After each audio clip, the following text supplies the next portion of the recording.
l'idée, c'est fort des différents chiffres qui ont été présentés, c'est de débattre, c'est de discuter et voir un peu quelles sont la vision de différents acteurs de l'écosystème sur cette thématique. Et pour cela, je vais commencer par appeler Bertrand Leblanc-Barbedienne, qui est le fondateur de Souverain Tech et qui sera l'animateur de cette table ronde.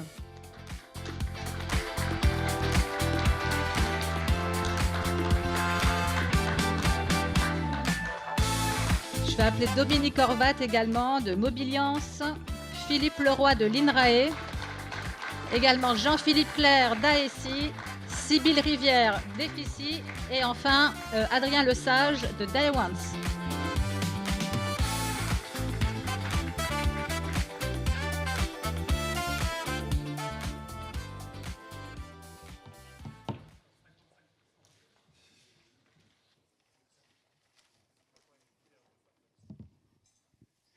Bien, bonjour à tous, je suis très heureux d'être ici. Moi, dès qu'on parle de souveraineté, bien, je suis heureux et je vois que c'est le cas aujourd'hui. Quelques propos pour commencer, pour cadrer un peu la notion de souveraineté numérique. Alors, elle semble peut-être évidente parmi vous tous, mais il y a un momentum, comme on dit, dans ce pays, et tout le monde ne parle que de ce sujet. Il n'y a pas une tribune, un événement qui ne mentionne pas cette souveraineté numérique. Il n'y a pas si longtemps que ça, ce syntagme un peu bizarre pouvait sembler anachronique. Il y a une chose que je voudrais dire pour cadrer, pour poser ce débat, en fait, cette table ronde, c'est que la souveraineté, c'est un attribut fondamental de notre régime, de notre République. Elle figure dans l'article 3 de la Constitution. Et pour ceux qui pourraient penser qu'il s'agit d'un anachronisme que de parler de souveraineté numérique, il faut bien comprendre une chose. La souveraineté, c'est la liberté de ce pays. C'est l'idée qu'il n'a pas à se soumettre à d'autres pays. Et bien évidemment, la souveraineté numérique est l'expression dans le champ numérique qui innerve absolument tous les rapports économiques, politiques et sociaux aujourd'hui de cette volonté de rester un peuple et une nation libre. Et ça passe évidemment par les entreprises de CRM qui veulent rester libres et leurs clients et leurs partenaires qui ne veulent pas être soumis à des politiques tarifaires coercitives ou à des lois extraterritoriales. Alors, pour commencer, on va parler avec, à tout seigneur, tout honneur, avec vous, Sybille Rivière. Vous êtes Key Account Manager chez FICI. Est-ce que vous pouvez revenir un petit peu, Fabienne a commencé par en parler un petit peu tout à l'heure, dire quelques mots sur la méthodologie de cette étude et puis pas plus particulièrement la raison pour laquelle vous avez choisi ces industries en particulier. Oui, alors en fait, ce qui nous intéressait, c'est de pouvoir comparer ces secteurs qu'on adresse par ailleurs chez FICI. On avait réellement des a priori. Donc il y a deux choses qui nous ont frappés dans cette étude, vous avez pu le constater. La première chose, c'est la diversité des parties prenantes et dans la gouvernance de ce choix de la souveraineté. Donc voilà, on a vraiment une grande diversité de ce côté-là. Et la deuxième chose aussi, qui nous a pas surpris, mais qui est très intéressante dans cette étude, c'est la notion de sécurité qui est largement rattachée à la souveraineté. Donc voilà, c'est une chose importante aussi. Merci beaucoup. Alors, vous avez vu le chiffre phare de cette étude qui est considérable sur la souveraineté numérique, qui est ce chiffre de 84%. 84% de décideurs qui intègrent ce critère de souveraineté numérique dans leurs appels d'offres. Alors, petite anecdote comme interlude, on a reçu récemment sur le site de Souverain Tech une demande d'un directeur juridique d'un grand groupe qui me dit « Bonjour monsieur, nous sommes en train de négocier avec un ERP. Pouvez-vous me dire si c'est souverain ?» Voilà. Donc je pense que le directeur juridique en question fait partie des 84%. Philippe Leroy, bonjour. Vous êtes directeur de programme ici à l'INRAE. Est-ce que ce chiffre de 84% vous surprend ? Bonjour à tous. Non, il ne me surprend pas. Mais ce qui est intéressant dans ce chiffre, c'est qu'il nous permet de mesurer l'évolution culturelle auquel on a été confronté dans les systèmes d'information depuis une dizaine d'années à peu près. Autrefois, si vous aviez fait cette enquête il y a 10 ou 15 ans, on n'aurait pas eu du tout ce résultat-là. cette notion de souveraineté, elle était vraiment réservée à une petite sphère technique. Aujourd'hui, c'est une vraie exigence fonctionnelle que l'on trouve dans la majorité des projets de systèmes d'information, mais c'est aussi maintenant une vision stratégique qui est portée par les directions générales des grands établissements, en tout cas dans le secteur public et dans le secteur de la recherche. Donc c'est un chiffre qui est rassurant, même si on peut s'interroger quand même sur les 16% qui trouvent que ce n'est pas pertinent quand même. Mais par contre, en lui-même, il ne dit rien de la réalité des exigences et des efforts qu'un établissement doit faire pour atteindre réellement la souveraineté. Je pense qu'on aura l'occasion d'en reparler pendant cette table ronde, parce que ce n'est pas un simple problème d'ajouter des exigences dans un cahier des charges ou de relations contractuelles avec un hébergeur. La notion de souveraineté, c'est quelque chose de beaucoup plus complet, beaucoup plus intégré et beaucoup plus aussi complexe à mettre en place que simplement d'ajouter des lignes dans un cahier des charges. Entendu, merci beaucoup. Dominique Horvat, bonjour, vous êtes DSI chez Mobiliance et les questions qu'on se pose aujourd'hui, on aurait pu vous les poser il y a 30 ans parce que vous êtes en quelque sorte le pionnier de cette table ronde. C'est un sujet que vous maîtrisez et vous contrôlez depuis très très longtemps. Oui, alors je vous remercie de noter mon âge. Donc effectivement, moi je suis rentré chez Mobiliance en étant au départ prestataire de Mobiliance et pour réaliser en fait un CRM pour nos adhérents, nos prospects, etc. Et dès le départ, la demande de Mobiliance, c'était d'avoir quelque chose dans lequel on maîtrisait la totalité de nos données. On ne laissait absolument aucun intervenant externe dessus, dans la mesure où il faut savoir qui on est. Nous, on est une organisation patronale professionnelle. Ça veut dire qu'on va aller répondre à nos adhérents, aider nos adhérents sur des sujets qui sont particulièrement sensibles. On va les défendre en termes de droit social, juridique, fiscal, européen, etc. On va avoir des contacts avec les organes gouvernementaux. On a dans notre base de données la totalité des téléphones, adresses e-mail personnelles et professionnelles des ministres, des sénateurs, des députés. Donc, c'est des données particulièrement sensibles et on y est très, très attaché. Et donc, on avait impérativement besoin d'avoir à ce niveau-là et à cette époque-là déjà de la souveraineté. Et quand je vous parle de cette époque-là, c'était il y a 29 ans. Donc ça fait un petit moment. Et il y a 29 ans, on n'avait pas tout à fait les mêmes contraintes qu'aujourd'hui. Il y avait déjà beaucoup moins de majors, beaucoup moins de grosses sociétés d'infrastructures sur ça. Et on a construit notre système de façon souveraine, en fait, en construisant une application et un logiciel complet, complètement autonome, qu'on a intégré dans notre environnement au niveau de Mobiliance. Alors après, quand on a dû faire évoluer le système, évidemment, on s'est posé d'autres questions quand sont arrivés des grands acteurs du marché. Mais bon, on en reparlera peut-être un petit peu plus tard dans le débat. Merci beaucoup. Jean-Philippe Clerc, bonjour. Vous êtes directeur de l'offre chez ASI. C'est 84%. Est-ce que vous les voyez passer dans les briefs de vos clients ? Alors, gros spoiler, la réponse est oui, évidemment. On voit aujourd'hui beaucoup de clients, quand ils lancent des consultations, qui intègrent cette dimension de souveraineté. Par contre, j'apporterai peut-être un petit peu de nuance pour vous faire, alors à la fois la version de la police et à la fois la version des manifestants. Je dissocierai en fait la souveraineté que j'appellerais la souveraineté de conviction. On est convaincu, on le fait, et on a conscience de ce que cela représente et impacte l'organisation. Et c'est quelque chose d'important. De la souveraineté, tu évoquais la souveraineté un peu momentum, j'appellerais un petit peu paillette, moderne, tout le monde en parle, donc on va en faire aussi, où là, effectivement, la conviction est parfois un petit peu moins ancrée. On a envie d'en faire, on reçoit plein de résultats, et puis parfois la souveraineté disparaît tout en bas des critères de notation, parce que des réalités économiques, de modernité, de marque passent devant. Donc oui, on le voit de plus en plus. Par contre, je pense qu'il faut un tout petit peu challenger aussi cette vision-là, parce que voilà, tout n'est pas encore complètement ancré, mais on progresse beaucoup. Merci beaucoup. Adrien Lesage, bonjour. Vous êtes directeur commercial chez Dial Ones. J'imagine que vous voyez tous ces enseignements d'un très bon œil. Oui, effectivement. Alors, il y a une dizaine d'années, on parlait plutôt de souveraineté, c'était plutôt du patriotisme économique. Désormais, il y a un vrai changement grâce à l'accélération, à l'ère de l'IA, qui permet d'utiliser beaucoup mieux la data. Et ces data, les acteurs IA aujourd'hui sont américains. Donc, il y a un vrai accélérateur là-dessus, c'est très bien.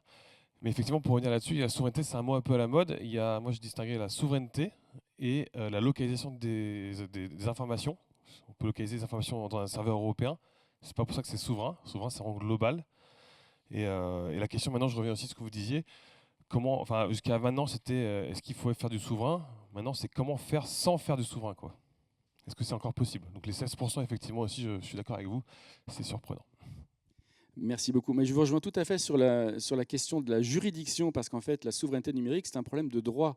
En fait, c'est devant quelle juridiction on doit porter un contentieux qui concerne des données structurées. Et la plupart du temps, quand ce n'est pas souverain, c'est devant un tribunal américain. Donc c'est un vrai problème. On va évoluer un peu plus vers les enjeux et contraintes. Sybille Rivière, est-ce que vous pouvez nous parler quelles sont selon vous les principales menaces qui pèsent sur nos choix logiciels?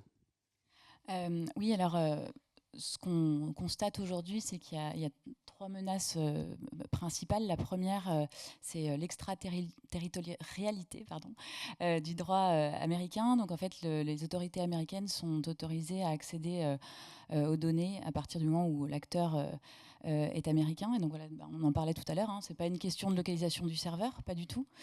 Et donc en Europe, on est particulièrement conservé, mais il y a aussi d'autres zones. En Asie, il y a le même sujet. Il y a une autre menace aussi qui est importante, et tout le monde est concerné ici, c'est la propriété des données. Et donc en fait, si on fait un choix souverain, on a la garantie contractuelle et juridique que les données appartiennent bien à l'entreprise et non à un éditeur. Donc voilà. Et la troisième chose, c'est également la partie de la non-conformité qui peut être un vrai risque, notamment financier. On a des règles aujourd'hui en Europe, le RGPD, NIS 2, des multiples réglementations sectorielles aussi, qui sont aujourd'hui une vraie menace opérationnelle et pas seulement théorique. On a des cas concrets autour de nous. Donc voilà. Merci beaucoup. On parle de contraintes et d'enjeux, on peut parler aussi de dépendance, parce que c'est une notion qui est très souvent associée aujourd'hui à l'idée de souveraineté. Et je voulais faire juste un petit point sur la question des dépendances, évoquer le fait que la principale dépendance dont peu de gens parlent, c'est la dépendance psychologique. On appellerait ça un complexe, en fait, qui consiste à considérer que les États-Unis font systématiquement mieux que nous, que c'est plus puissant, etc.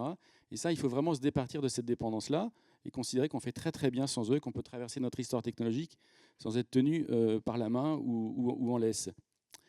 Oui, attendez, Jean-Philippe Cléa, ça y est, je me retrouve dans mes... Comment est-ce que vous expliquez précisément, que ce poids du choix américain dans nos décisions jusqu'à il y a très peu de temps finalement? Alors, j'appellerais ça un petit peu le syndrome de la marque. En fait, on a tous finalement un petit peu l'inconscient collectif que quand on s'appelle Apple, quand on s'appelle Salesforce, quand on s'appelle Microsoft, on a une forme de performance, d'efficacité et puis une forme de réassurance, de sécurité. C'est-à-dire que je pense qu'on ne nous, en tant que DSI ou décideur, on ne nous reprochera jamais de choisir un major parce qu'il est éprouvé, parce qu'il est déployé mondialement, tout le monde le connaît. Donc c'est finalement le choix de la sécurité, parfois le choix de la simplicité, là où choisir un acteur souverain européen, qui n'est pas forcément aussi connu, quelque chose qui nécessite vraiment une conviction forte. Et puis dernier point, ne mésestimons pas l'impact des utilisateurs. C'est-à-dire que quand j'utilise un produit d'une marque connue par toutes et tous, parfois ça simplifie un petit peu le déploiement, où là on a parfois quelquefois besoin de devoir expliquer, accompagner. Donc finalement, c'est pas un sujet techno en vrai, parce qu'aujourd'hui on a des technos incroyables en France et en Europe. C'est un petit peu ce sentiment d'inconscient collectif, de culture, mais qui est valable dans plein d'autres domaines, que purement le domaine technologique, qui nous conditionne en fait à choisir un petit peu le storytelling est parfait. C'est-à-dire que quand on choisit une solution anglo-saxonne, c'est cool. Quand on choisit une solution européenne, parfois c'est compliqué. Et je pense que c'est aussi contre ça qu'il faut se battre. Merci beaucoup. On va évoquer un petit peu plus loin ce qu'on a appelé ce risque réputationnel dans le choix qui est fait des solutions souveraines ou américaines. Dominique Horvat, pouvez-vous nous expliquer, si on remonte un petit peu dans la genèse de votre autonomie, comment êtes-vous parvenu à vous affranchir de ces pressions psychologiques, marketing ? Alors, comme je l'ai dit tout à l'heure, on a construit au départ une solution qui était complètement maison. Simplement, au bout d'un moment, les besoins évoluent, les technos évoluent et notre solution maison, elle ne pouvait pas continuer à vivre. Donc, on s'est orienté vers des produits du marché. Quand on s'est orienté vers les produits du marché, évidemment, est arrivé depuis le sommet de l'entreprise des inputs qui étaient il faut absolument aller regarder du côté de Microsoft Dynamics, ça c'est génial, dans notre boîte on utilise ça. Alors nous on a deux pyramides électives, une pyramide de collaborateurs et une pyramide d'élus. Et dans la pyramide d'élus, ce sont des gens qui ont des entreprises, comme beaucoup parmi nous, mais qui ont des entreprises qui sont de différentes tailles. Et certains, même des très très grosses entreprises, bien plus grosses que Mobiliance. Et donc là, on a eu ces inputs-là. Il faut aller regarder Dynamics, il faut aller regarder HubSpot, Salesforce et autres.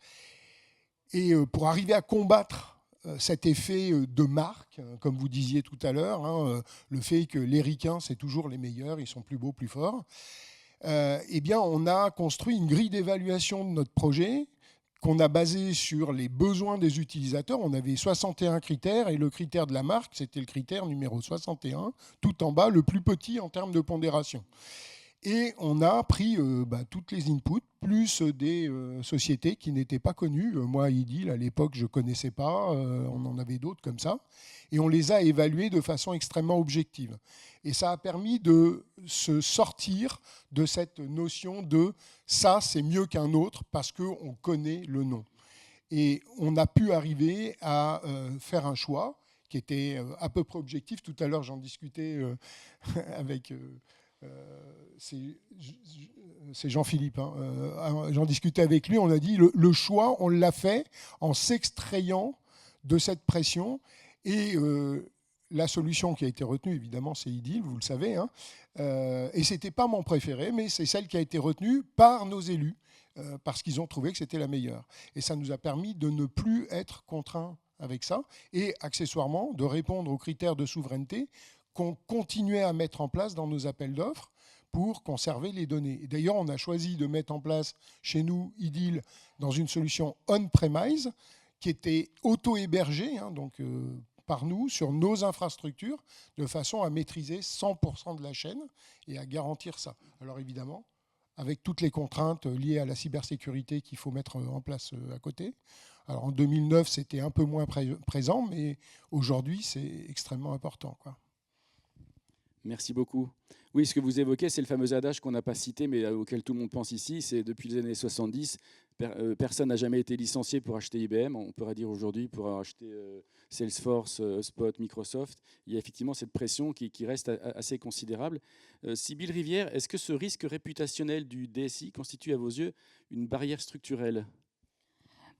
Non, ce n'est pas une barrière structurelle. Par contre, c'est un vrai frein. Et d'ailleurs, Jean-Philippe et Dominique, vous venez vraiment de l'illustrer.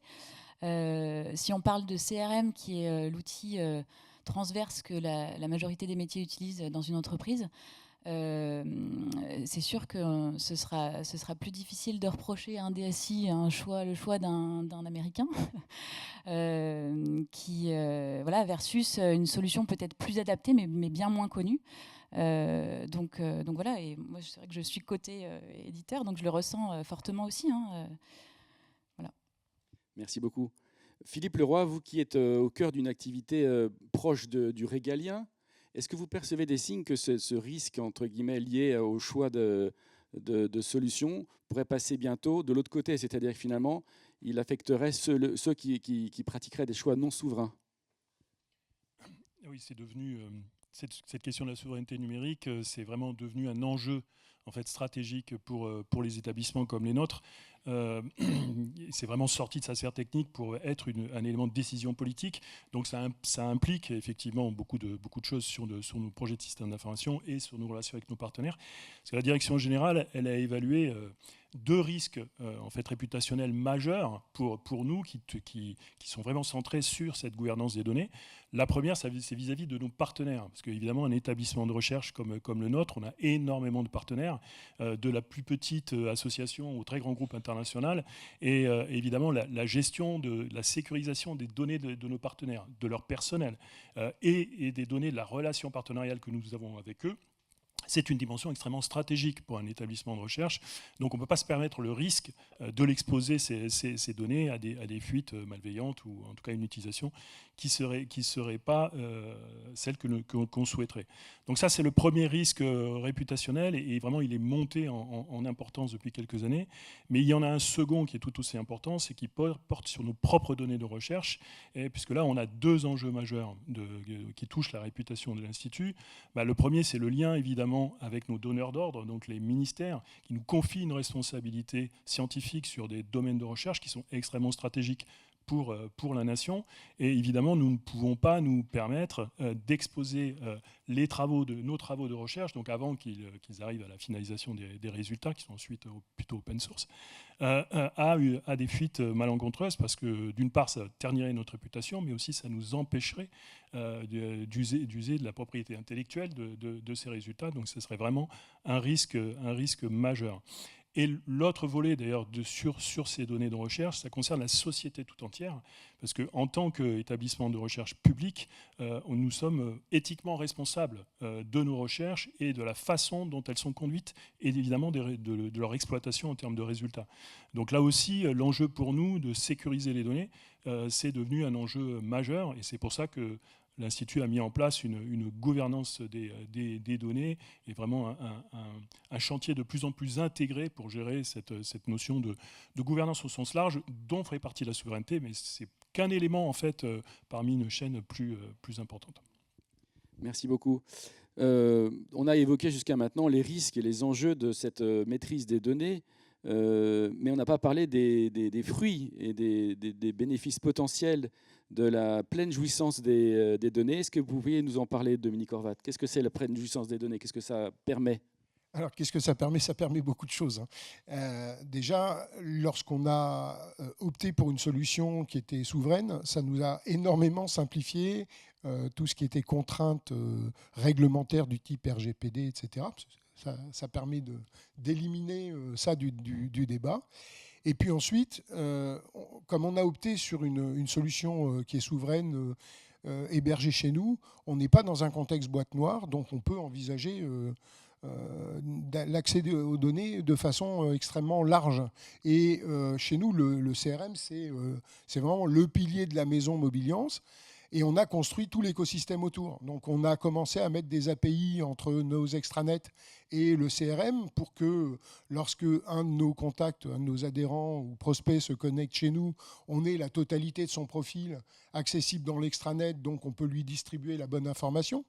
On a mis en place des API qui permettent, récemment, grâce à l'aide d'un de vos partenaires qui s'appelle Acemis, de transmettre de la donnée à notre ERP pour pouvoir faire de la facturation électronique. On a développé récemment un outil qui s'appelle chez nous Boost pour nos équipes qui sont sur le terrain et qui vont aller voir nos adhérents, qui leur permet d'avoir la totalité du profil des utilisateurs disponibles offline et online si nécessaire, d'avoir des KPI analytiques qui permettent de leur donner exactement leur niveau de performance, mais alors ce sont des KPI extrêmement spécialisés, c'est infaisable avec l'outil IDIL en direct. On leur a fait des outils de géolocalisation de nos adhérents, de nos prospects, ou des adhérents qui avaient été peu visités, de façon à ce qu'ils puissent planifier leur itinéraire de visite géographiquement sur une carte. Alors évidemment, pas sur du Google Maps, parce que sinon, le côté souverain disparaît totalement. Et derrière, planifier leur itinéraire de visite. Donc ça, c'est autant d'activités qui sont extrêmement simples à mettre en œuvre, parce que la base de données est connue. Elle n'est pas forcément simple en structure, mais elle est connue, donc on peut l'attaquer comme on veut. Et puis, très dernièrement, Mobiliance, c'est un des vecteurs de la mise en place des médiateurs. Vous savez qu'on doit avoir tous un médiateur pour pouvoir répondre aux questions du public. Et lorsque Mobiliance a mis en place la gestion de la médiation chez nous, on a eu énormément de sollicitations du grand public pour poser des questions, dire voilà, j'ai un conflit avec tel ou tel professionnel de l'automobile et le médiateur doit m'aider à résoudre ce problème-là avant que ça passe en justice. Et l'analyse de dossiers comme ça, c'est extrêmement complexe parce qu'on reçoit des mails qui contiennent des dizaines et des dizaines de pièces jointes qui sont des photos, des scans, un peu tout et n'importe quoi avec des factures, des éléments de preuve ou plus ou moins réels. Et derrière, comment est-ce qu'on peut savoir et rapprocher tout ça du professionnel ? Grâce au fait qu'on ait un outil dans lequel on est complètement souverain, on maîtrise totalement les données, on a pu mettre en place un agent IA qui va analyser les pièces jointes, les données, qui va extraire les informations concernant le professionnel, qui va aller taper dans la base de données de IDIL pour en extraire les informations et qui va nous sortir une synthèse de la demande et savoir si la demande est acceptable, pas acceptable, s'il y a un doute ou pas. Et tout à l'heure, pareil, j'en discutais avec Monsieur Lesage, on se disait ensemble, il faut à peu près 30 minutes pour une personne pour analyser la demande d'un client. Avec un agent, on prend 3 minutes de personne pour analyser la même demande. Alors évidemment, on a mis des agents IA. Il a fallu qu'on les mette dans un cloud souverain pour éviter que ça sorte. Mais c'est compliqué. C'est plus compliqué et ça coûte un petit peu plus cher. Mais il faut savoir ce qu'on veut. Et quand on arrive au bout, on a la satisfaction d'avoir réussi sans sortir nos données ni aux États-Unis ni ailleurs. Et on se dit, on a peut-être gagné un petit peu, quoi. Merci beaucoup. Alors, évidemment, tout ce que vous dites donne très envie, mais beaucoup de gens qui parlent de souveraineté numérique nous posent la question, mais alors, très bien, on fait comment maintenant ? Où est-ce qu'on va chercher des solutions ? Alors, il n'y a pas une intervention que je fais sans que je mentionne le fait qu'il existe des référentiels de plus en plus sur les solutions logicielles souveraines et sur à peu près tous les métiers. Il y en a 2 qui sont absolument fondamentales. Alors, le nom est un peu curieux, mais il est fait pour fonctionner à l'étranger, qui s'appelle Grenouille-moi, qui a été édité par un ingénieur, un type brillant, qui a mis en place un système qui référence vraiment, je crois, de manière assez exhaustive toutes les solutions logicielles françaises. FICI y figure évidemment. Et l'autre solution s'appelle Solai, SOLAI2N, et vous pouvez y trouver, j'allais dire, y faire vos courses et trouver des solutions souveraines pour à peu près tous vos besoins logiciels. Ce qui m'amène à une question à vous, Adrien Lesage. Comment est-ce que vous évaluez la maturité de cet écosystème dit souverain, particulièrement sous l'angle de la tarification et de la qualité de la promesse technique par rapport aux fameux hyperscalers dont on a parlé au cours de cette table ronde ? Déjà, cet écosystème, il est souverain, France-Europe, il est très riche, sur la solution de SICAS, de CRM, d'agents IA, c'est vraiment très riche, très riche. Fonctionnellement, il n'y a pas vraiment de différence. Si vous regardez les gros acteurs américains et les gros acteurs, les leaders européens, ça répond très bien fonctionnellement. Par contre, là où je vois une différence, et vous l'avez dit, c'est la simplicité. Les Américains sont très forts sur la commercialisation. Arriver à quelque chose de dire ça va être simple, ça va être en place facilement avec mettre directement on le voit d'ailleurs sur Microsoft, qui a mis directement son IA dans Teams partout, gratuitement. Puis après, voilà, on est loqué et derrière, ça devient compliqué de bouger là-dessus. Quand on a pris conscience qu'il y a un sujet de souveraineté, on est déjà habitué à autre chose. Donc le sujet, il n'est pas fonctionnel. On a des super ingénieurs en France, en Europe, on a le top. Mais c'est commercialement qu'ils sont très forts. Et effectivement, c'est est-ce qu'on est prêt à prendre un risque, entre guillemets un risque, parce que fonctionnellement, c'est pareil, mais de se dire, je vais miser sur la souveraineté. Voilà. Mais si on ne fait pas cet effort-là, un jour, le gap, il va être vraiment compliqué à rattraper. Et c'est pour ça que c'est vraiment un travail de chacun, de faire cet effort-là. Sur la tarification, sur la partie commerciale, vous avez parlé il me semble, de lock-in. Enfin, il y a cet aspect-là qui est important. Oui, sur la tarification, d'ailleurs, on voit Microsoft réfléchir à comment monétiser toute l'IA qu'il a mise. Ce n'est pas encore fait, mais il y a des montants assez importants qui sont élevés. Je pense que s'ils mettent ce qu'ils ont dit, ça va faire réagir. Sur la tarification, quand on travaille avec un acteur qui est de l'autre côté de l'océan, et qui prend des décisions de l'autre côté de l'océan, donc il peut monter les prix tous les ans de 5%, comme font les gros acteurs américains, versus un acteur local où il y a la proximité de la R&D locale et qui est à l'écoute de son client, forcément, on n'a pas le même impact, on voit bien. Donc sur l'aspect prix, ma connaissance, c'est pas plus cher et c'est même peut-être moins cher, avec plus de leviers pour travailler ensemble. Entendu. Je vous propose maintenant qu'on mette les mains dans la glaise ou le cambouis, selon ce que vous préférez. Philippe Leroy, en fait, ce grand chantier, comment est-ce qu'on l'inaugure? On commence par quoi?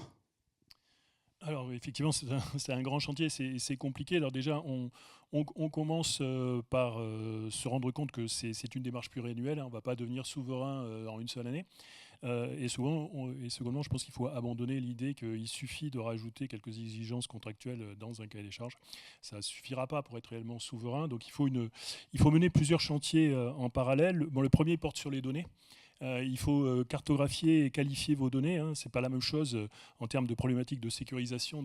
Si vous avez des données, des données stratégiques, des données sensibles ou des données qui sont open source, comme celle de la recherche publique pour une partie.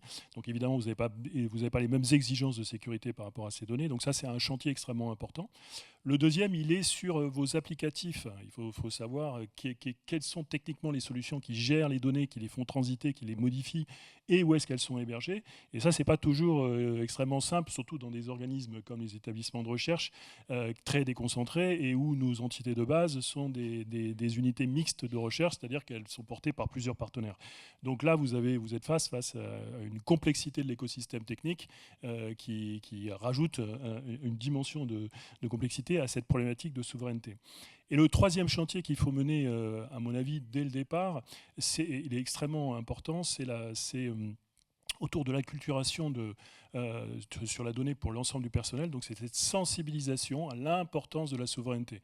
Et ça, c'est un enjeu qui devient très complexe dans des organisations dans lesquelles vous avez une généralisation des systèmes d'échange, de visio, etc. Vous avez parlé effectivement de Teams, par exemple. Bon, nous, on a donc des préconisations en disant utiliser la solution de la direction numérique, très bien.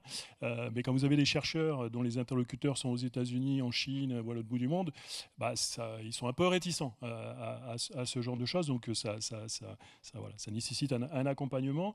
Et évidemment, avec l'émergence de l'IA générative et l'IA agentique, c'est encore une autre couche de problème, puisque effectivement, on peut déployer des solutions d'IA souveraines dans l'établissement, mais tout un chacun peut avoir son propre abonnement avec évidemment des solutions américaines qui sont souvent quand même plus performante que ce que vous pouvez mettre en place, tout simplement, compte tenu de la dimension des entreprises.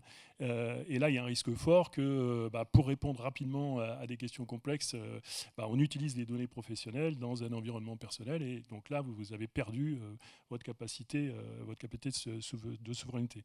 Donc voilà, c'est ces trois chantiers-là, et il faut les organiser donc dans vraiment une organisation pilotée par la direction générale. Mais c'est ce que révélait aussi vos résultats de votre enquête là, qui montraient bien que cette dimension de gouvernance globale était montée en puissance, et c'est très bien. Merci beaucoup. Alors, vous dites, Philippe Leroy, piloté par la direction générale. Jean-Philippe Clerc, on a parlé de chantier, mais alors, pour vous, est-ce que dans l'organigramme, qui peut et doit porter cette grande transhumance? La direction générale ou d'autres membres de l'entreprise? Alors, premier point, et je pense qu'à la fois Dominique et Philippe ont bien insisté dessus, c'est que la souveraineté, en fait, l'incantation ne marche pas. C'est pas parce qu'on a dit on fait souverain qu'on va faire souverain pour de vrai. Donc ça veut dire quoi? Ça veut dire que mécaniquement, vous savez, c'est les trois niveaux, hein. Il faut de la conviction. Et la conviction, c'est la direction générale qui doit être persuadée que la souveraineté, ce n'est pas simplement un sujet technique, technologique d'une DSI, c'est le cœur même de l'entreprise. C'est-à-dire qu'on touche les données, le cœur du réacteur de la valorisation de l'entreprise. Ok, ça c'est le premier point, la conviction. Ensuite, évidemment, le deuxième point, c'est la sensibilisation. C'est-à-dire qu'on peut avoir un dispositif souverain extraordinaire. Si on a un utilisateur qui utilise du chat GPT gratuit en Shadow IA, on est mort. Donc ça veut dire qu'on a aussi besoin d'accompagnement, de sensibilisation et d'explication, non pas punitive, encore une fois. L'idée, ce n'est pas de pointer du doigt, mais c'est d'expliquer en fait les enjeux. Et puis, dernier point, il faut la mise en action. C'est-à-dire que là, pour le coup, il faut faire, et il faut faire dans la durée. C'est-à-dire que ce n'est pas simplement faire un choix d'une technologie ou d'un hébergeur, c'est dans la durée, des données jusqu'à l'environnement applicatif complet. Donc ça veut dire qu'il faut bien jouer sur toutes ces couches, et donc nécessairement, pour répondre à votre question, c'est un sujet de garde partagée. C'est-à-dire que ce n'est pas soit la direction générale, soit la direction informatique. C'est évidemment les deux, voire aussi la direction de l'organisation, et plus globalement, les DRH aussi évidemment, les directions commerciales. On a un enjeu en fait d'embarquer toutes les équipes. Pour réussir, il faut embarquer. Et ça, c'est en tout cas une conviction extrêmement forte. Merci beaucoup. Adrien Lesage, compte tenu de tout ce qu'on vient de se dire et puis du climat dans lequel on baigne en ce moment sur ce sujet-là, est-ce que la décision de s'engager vers cette souveraineté numérique vous semble une décision facile ou peut-être plus facile aujourd'hui ? Alors plus facile, oui, et ça devient même d'ailleurs des sujets de communication. On a des grands groupes français qui s'engagent sur des acteurs souverains et qui communiquent beaucoup dessus. Donc ça c'est une posture, c'est déjà bien.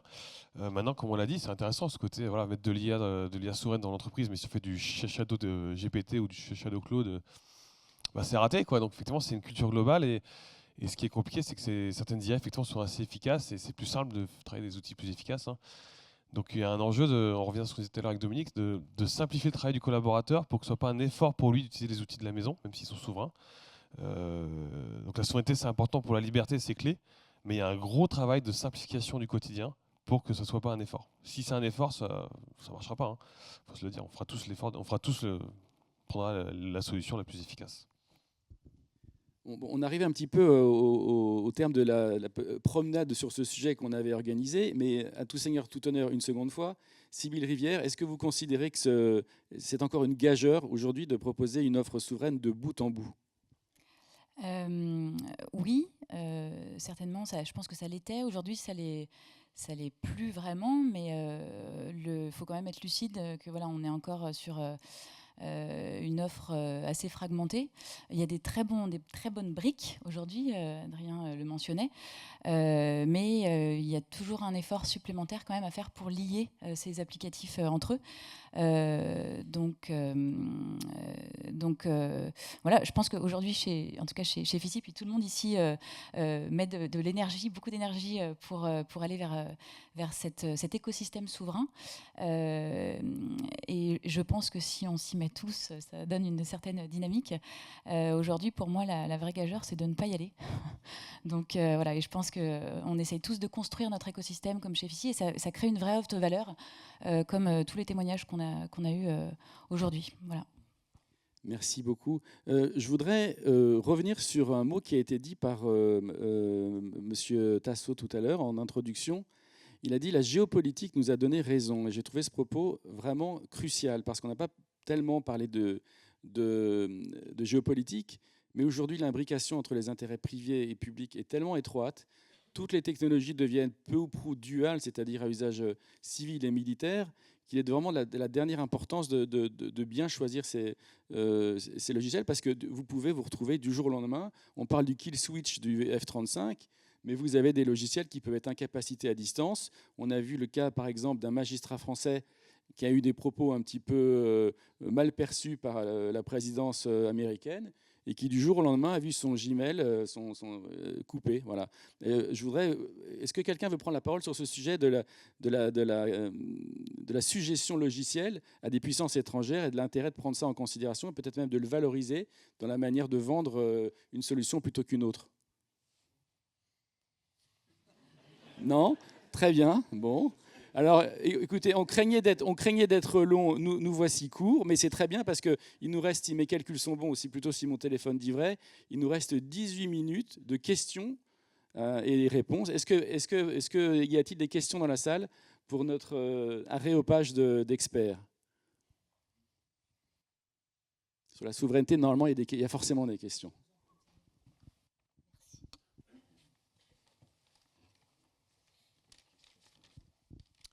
Merci beaucoup à tous. Je pense que vous avez démontré assez brillamment l'intérêt de la souveraineté en tant que sujet. Moi, ma question, elle est à propos de la friction, de l'application de la souveraineté dans une société. Quand vous êtes en position de choisir une solution, en fait, c'est un peu comme si vous étiez dans un lit et à côté de votre conjoint et vous tirez sur une couette. Sauf que plutôt que d'être à deux, vous êtes à 6 à tirer sur la couette. Alors, pas de jugement déjà. Parce que vous avez d'un côté l'IT, les métiers, le marketing, des enjeux de performance, des enjeux de sécurité et de souveraineté. Et en fait, je pense que la souveraineté passe au second plan ou au 6e plan parce que justement, il y a des frictions qui sont beaucoup plus tangibles. Est-ce que justement, on va répondre aux enjeux de performance ? Est-ce qu'il va y avoir de la friction quand on va utiliser la solution ?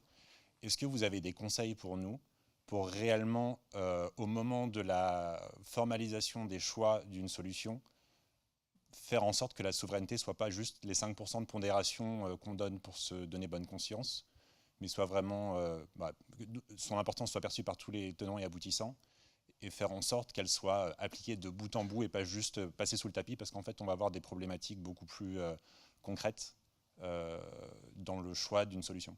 Alors pour le concret, je sais qui doit répondre.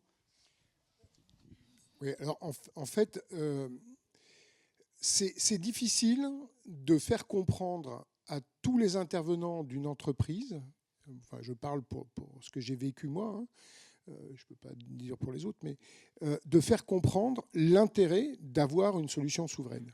C'est très difficile parce que on va vous mettre en face des problèmes budgétaires, des coûts, tout simplement. Parce qu'une solution que vous prenez clé en main chez une grosse major, elle va vous coûter un peu moins cher à la mise en place. Elle vous coûtera peut-être plus cher à l'arrivée, hein, parce que les licences, il faut les payer, etc. Mais ce n'est pas ça qu'on voit en premier. Donc il y a ces aspects-là.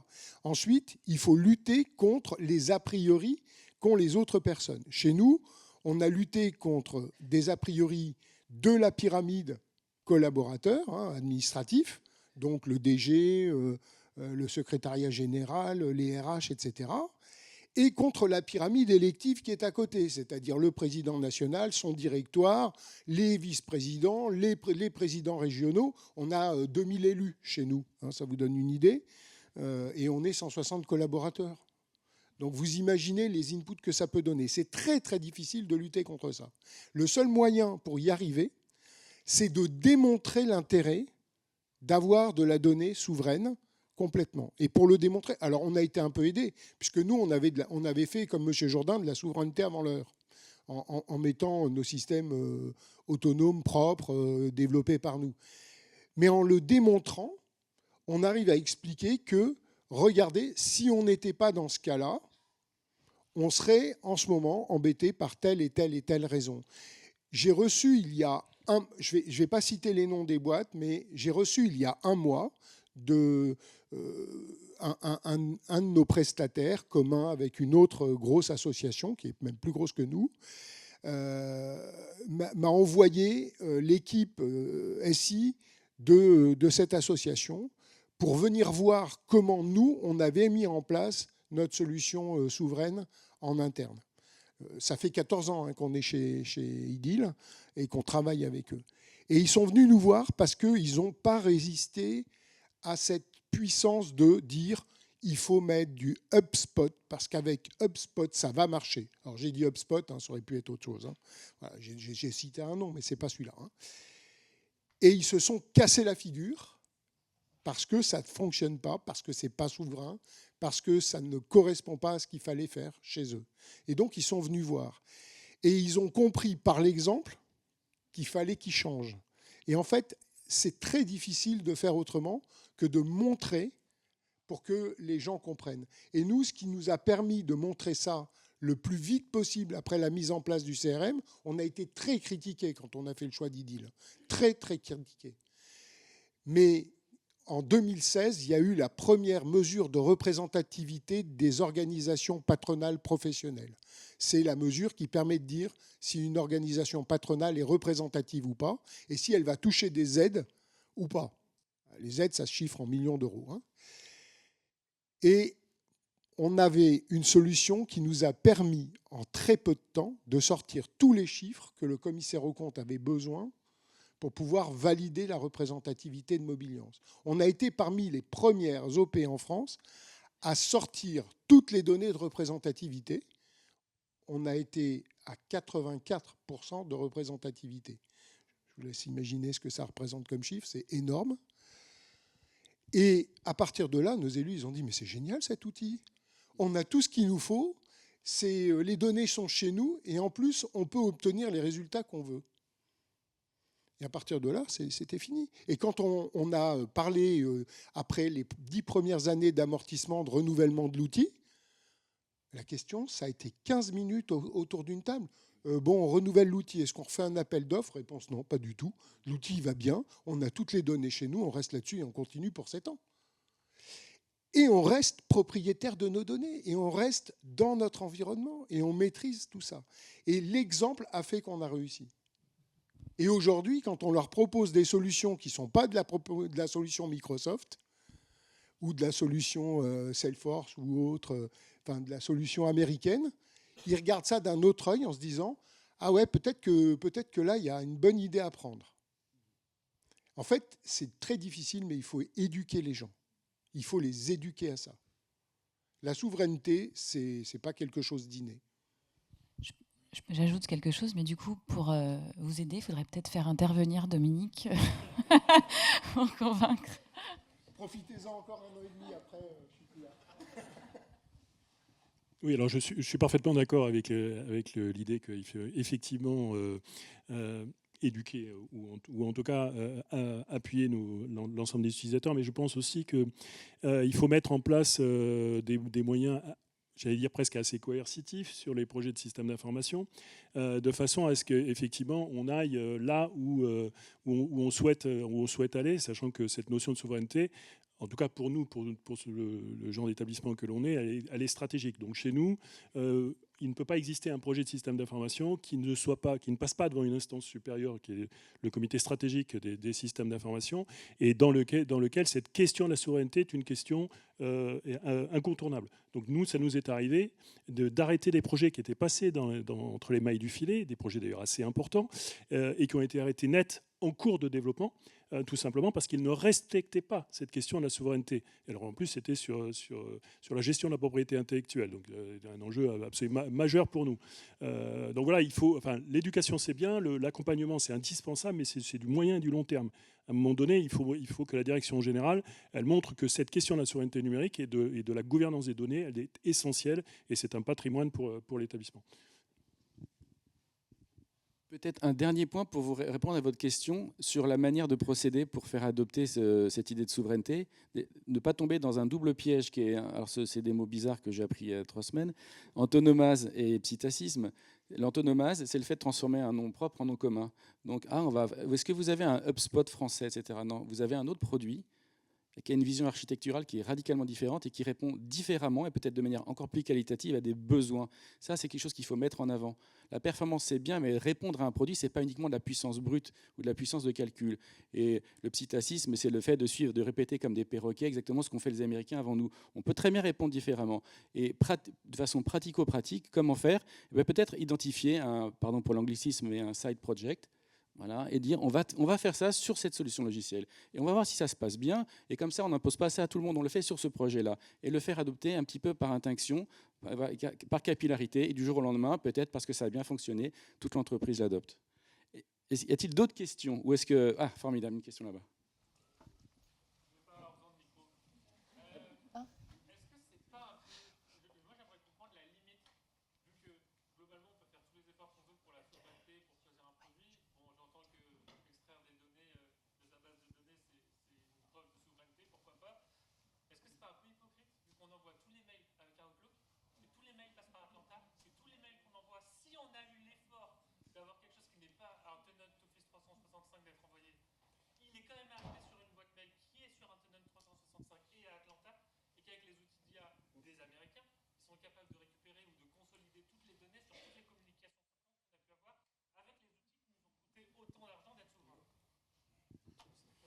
Ça, vous évoquez le point de l'étanchéité. L'étanchéité, il y aura toujours un trou, l'OPA, ça c'est évident, mais on est dans une obligation de moyens. Et il est évident que l'environnement ne sera pas souverain. Même l'ANSSI, si vous voulez, pour les qualifications SecNumCloud, explique qu'il s'agit d'un référentiel technique et que ça ne constitue pas un écran qui immunise contre la loi extraterritoriale. Après, il faut être cohérent, effectivement. Et s'agissant de dépendance et de risques tels que vous l'avez évoqué, et on est pratiquement tous concernés par le sujet, il faut mettre en place des chantiers, se dire au fur et à mesure de s'affranchir de ces dépendances, parce qu'on ne sera jamais complètement autarcique, mais autonome on peut l'être, peut-être, indépendant, certainement, ça figure dans la Constitution, et effectivement, il y a des contre-témoignages comme ça. Ça ne sert à rien d'avoir une maison fermée à double volet et puis d'avoir la porte de derrière ouverte. Je suis bien d'accord avec vous. Est-ce que d'autres questions ? Bonjour, j'avais une petite question. La première, c'était concernant, à votre avis, quel est selon vous le meilleur moyen de rester compétitif face aux hyperscalers américains, type Claude, etc., quand on sait que le secteur de l'intelligence artificielle augmente de façon exponentielle. On peut voir que chaque mois, on a des nouvelles technologies américaines ou chinoises. Donc, c'était ma première question. Comment on fait pour rester au fait et en fait, compétitif? Et la deuxième question, c'était concernant l'open source. Est-ce que, selon vous, les solutions open source, notamment des plateformes asiatiques, est une solution envisageable pour les entreprises qui souhaiteraient intégrer l'intelligence artificielle dans leur process au quotidien?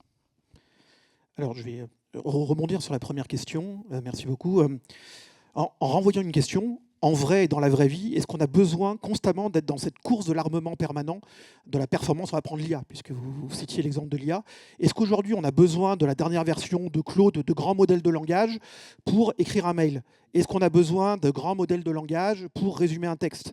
En fait, aujourd'hui, je pense que là aussi, encore une fois, hein, on a l'inconscient collectif d'utiliser ces outils pour tout faire, alors que la réalité est bien différente. Des modèles, on va dire, des petits modèles de langage, aujourd'hui, certains open source, voire même français, qui fonctionnent on-prem, sont capables d'avoir des résultats tout aussi efficaces et cohérents, sans qu'on ait besoin pour autant de céder aux sirènes de ces grands acteurs américains. Qui plus est, on commence à le voir, avec l'économie du token, qui évidemment, ils sont en train d'accélérer très fort, donc on est tous complètement captifs. Au bout d'un quart d'heure, on a cramé tous ces crédits Claude, et résultat, il faut passer à l'abonnement supérieur ou autre. Donc, de toute façon, on est perdant dans cette course, on va dire, à la modernité, on sera toujours perdant.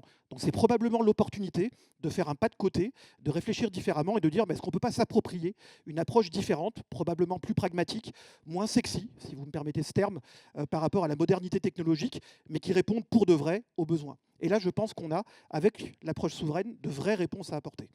Et alors, je vais juste initier une réponse à la deuxième question sur les modules open source. Alors, on va se le prendre de manière c'est plus un témoignage d'un vécu, puisqu'on a essayé de déployer un environnement pour nos activités marketing, un environnement souverain. En fait, c'est compliqué. C'est compliqué, c'est dur, on se prend des portes, en vrai. Ça prend du temps. Par contre, effectivement, ça nécessite aujourd'hui un niveau de technicité assez avancé. Par contre, on a des réponses qui sont possibles et dont on mesure l'impact coût de manière incroyable. C'est-à-dire que quand on compare ce que ça nous coûterait dans un hyperscaler versus des environnements souverains, on est sur des rapports de 5 à 10 en termes de coûts engagés de fonctionnement. Donc oui, ça peut fonctionner, mais c'est exigeant et ça demande du travail. Juste pour compléter, effectivement, je suis d'accord avec tout ce que vous avez dit. Souvent, voilà, on va prendre l'IA la plus performante, c'est pour des motifs très simples, pour des besoins très simples. Hein, ça pourrait être, si on veut imaginer ça, c'est prendre un bazooka pour écraser une mouche. Tout dépend du besoin. Nous, on essaie de faire ça, enfin, je ne vais pas faire la promo là, mais on fait de l'agent IA et en fait, on est capable de prendre plusieurs modèles, de prendre le bon modèle selon ce qu'on veut faire. Et si on revient chez l'open source aussi, un sujet économique aussi, hein, on l'a dit, la course au token, etc., ça coûte de l'argent. Y a peut-être des motifs pour lesquels, des sujets pour lesquels on peut prendre des solutions pas ultra performantes, mais qui répondent aux besoins et qui sont peut-être gratuites. Et au plus, d'un point de vue écologique aussi, qui sont très peu impactantes d'un point de vue écologique, c'est aussi important. Et d'autres besoins, là, effectivement, on prend les plus gros modèles, mais voilà, c'est ça l'enjeu, c'est de trouver, par rapport à ce besoin, le bon modèle. Y a-t-il encore des questions? Oui. Bonjour. Moi, je me posais la question sur ces enjeux de souveraineté. Est-ce que c'est un effet de mode ou est-ce que ça va être une vraie lame de fond? Parce qu'il y avait les enjeux RSE il y a encore 2 ans qui ont carrément disparu des échiquiers de beaucoup de sociétés avec ces enjeux géopolitiques, hein, monsieur Donald Trump. Et entre autres, on était encore has-been il y a encore 5 ans quand on faisait tout on-premise parce qu'il fallait aller chez Amazon, chez Microsoft. Aujourd'hui, on redevient en odeur de sainteté quand on a ces stratégies-là. Est-ce que ça va durer? Mais moi, je pense qu'il y a une prise de conscience qui est faite, et entre guillemets, c'est grâce à Trump, hein, il n'est pas en santé, mais Trump nous aide à prendre conscience qu'on est dépendant d'eux.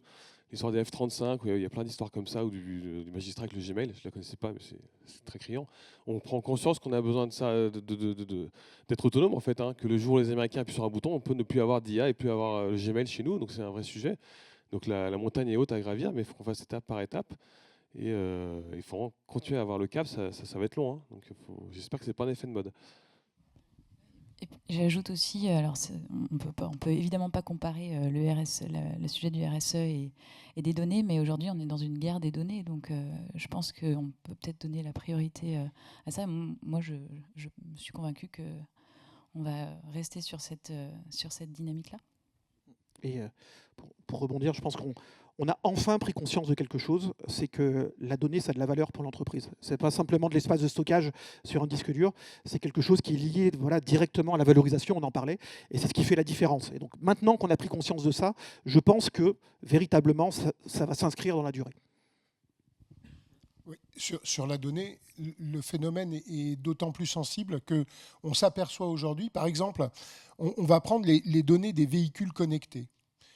Les données des véhicules connectés, tout le monde veut les capter. Quand on a à l'intérieur d'un véhicule une application avec un système Google, qui va collecter la donnée? C'est Google, c'est Peugeot, c'est Renault. Et ça, c'est un vrai sujet et un vrai débat. Et aujourd'hui, on s'aperçoit que l'intérêt, c'est que la donnée reste en France. Parce qu'elle a une valeur qui est une vraie valeur commerciale. Et si vous la laissez partir, vous perdez cette valeur, tout simplement. Donc, je pense que le problème de souveraineté, il ne se limite pas simplement au fait de dire, effectivement, comme nous, petite PME, parce qu'on est une petite PME, on veut conserver nos données parce qu'elles sont un peu sensibles, mais elle va bien plus loin que ça, parce qu'il y a de réels enjeux économiques derrière. Les grosses majors, quand elles travaillent de la donnée, c'est pour faire du fric, on le sait très bien. Et c'est pour ça qu'il faut essayer de les protéger. Parce que sinon, on ne se battra jamais contre elles. Jamais, jamais, jamais. On est mort d'avance. Bien, un grand merci à tous. Cette table ronde. Oui, encore une question. Alors vraiment très très courte parce qu'on a... Pardon, bonjour. Je voulais vous demander, vous êtes tout à l'heure intervenu sur les petites lignes dans les contrats des grands groupes américains qui justement font dire aux juridiques que tout va bien se passer même s'ils sont américains. Comment vous parleriez aujourd'hui aux dirigeants qui ne sont pas des juristes que ça ne les protège pas, ces petites lignes dans les contrats?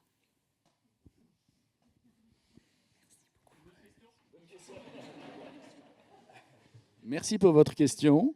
Non, voilà, je pense que... Trouver un autre avocat peut-être, je ne sais pas. Bien, c'est la fin de cette table ronde. Un grand merci pour votre attention à tous.